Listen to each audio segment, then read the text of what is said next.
Udinur Islamic മീഡിയയിലേക്ക് എല്ലാവർക്കും സ്വാഗതം. എൻ അബ്ദുൽ ലത്തീഫ് സായദി പഴശ്ശി 1964 കണ്ണൂർ ജില്ലയിലെ ഉരുവച്ചാലിനടുത്തുള്ള പഴശ്ശിയിൽ അബൂബക്കർ ഹാജിയുടെയും സാറ ഉമ്മയുടെയും മകനായി ജനനം. പിതാവ് അബൂബക്കർ ഹാജി പരിസര പ്രദേശത്തെ ആത്മീയ സാന്നിധ്യമായിരുന്നു. പിതാവിന്റെ വഴിയെ സഞ്ചാരം തിരഞ്ഞെടുത്ത ലത്തീഫ് സായദി 10 വർഷത്തോളം കൂത്തുപറമ്പിനടുത്തുള്ള മൂര്യാട് ജുമാ മസ്ജിദിൽ ബഹുവന്ധ്യരായ മർഹൂം ഷെയ്ഖുന മൂര്യാട് ഹംസ ഉസ്താദിന്റെ ദർസിൽ ഓതിപ്പടിച്ചു. പഠനകാലം തൊട്ടേ സുന്നി വിദ്യാർത്ഥി പ്രസ്ഥാനത്തിന്റെ ഭാഗവാക്കായി പ്രവർത്തനം ആരംഭിച്ചു. ദർസ് പഠനത്തിന് ശേഷം ഉപരിപഠനത്തിനായി കാസർഗോഡ് ദേളിയിലുള്ള ജാമിയ സായദിയ അറബിയിൽ നിന്നും പഠിച്ച് സായദി ബിരുദം കരസ്ഥമാക്കി. പിന്നീട് അബ്ദുൽ ലത്തീഫ് സായദി എന്ന നാമം മലബാറിലെ വിശിഷ്യ കണ്ണൂർ, കോഴിക്കോട്, കാസർഗോഡ് ജില്ലകളിലെ ഇസ്ലാമിക പ്രഭാഷണ വേദികളിൽ സജീവ സാന്നിധ്യമായി. കണ്ണൂർ ജില്ലയിലെ മലയോര മേഖലകളിൽ ആത്മീയ വെളിച്ചം പകരാൻ ലത്തീഫ് സായദി ഉസ്താദിന് കഴിഞ്ഞു. അതിന് ഏറ്റവും വലിയ ഉദാഹരണമായിരുന്നു പുത്തനാശയക്കാരുടെ കരവലയങ്ങളിൽ അകപ്പെട്ട ഉളിയിലിൽ സുന്നി മജ്ലിസ് എന്ന സ്ഥാപനം പടുത്തുയർത്തിയത്. നാടിന്റെ നാനാഭാഗത്തുള്ള 10,000ങ്ങൾക്ക് മതഭൗതിക വിദ്യാഭ്യാസം നൽകാൻ സുന്നി മജ്ലിസിന് സാധിച്ചു. കുട്ടിക്കാലം തൊട്ടേ സംഘടനാ രംഗത്തേക്ക് കടന്നു വന്ന ഉസ്താദ് SSF, SYS എന്നിവയുടെ സംസ്ഥാന ഉപാധ്യക്ഷനായിട്ടുമുണ്ട്.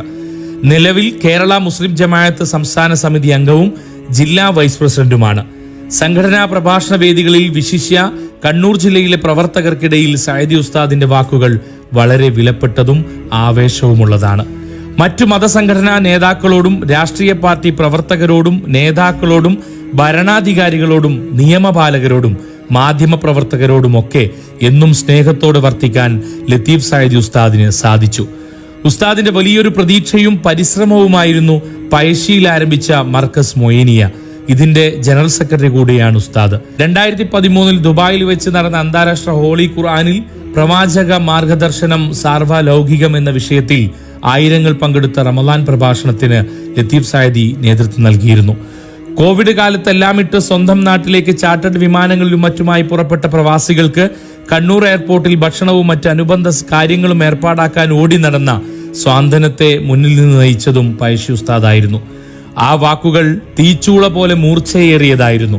തന്റെ പ്രിയപ്പെട്ട സഹപ്രവർത്തകന്റെ ഘാതകന് അർഹിക്കുന്ന ശിക്ഷ ലഭിക്കാൻ വേണ്ടിയാണ് ഉസ്താദിന്റെ മൂർച്ചയേറിയ വാക്കുകൾ അവസാനമായി ശബ്ദിച്ചത്.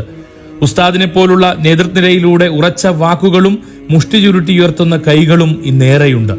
ഈ അനീതിക്കെതിരെ അവരൊന്നായി പോരാടും. പഴശ്ശി ജുമാ മസ്ജിദ് ഖബർസ്ഥാനിലെ 6 അടി മണ്ണിൽ അന്തിയുറങ്ങുമ്പോഴും അങ്ങ് ചെയ്തു വെച്ച ഒരുപാട് നന്മകൾ അത് ഖബറിൽ വെളിച്ചം പകരട്ടെ. അങ്ങ് തുടങ്ങിവെച്ച മർക്കസ് മൊയ്നിയ ഇവിടെ അങ്ങയെപ്പോലെയുള്ള അനേകം പേരെ വാർത്തെടുക്കാൻ സാധിക്കട്ടെ. സദാസമയം പുഞ്ചിരി തൂകുന്ന, കാണുമ്പോൾ തന്നെ ഒന്നുകൂടെ നോക്കാൻ ആകർഷിപ്പിക്കുന്ന ആ മുഖമിനി നാളെ സ്വർഗീയാരാമത്തിൽ വെച്ച് കാണിപ്പിക്കണേ നാഥ.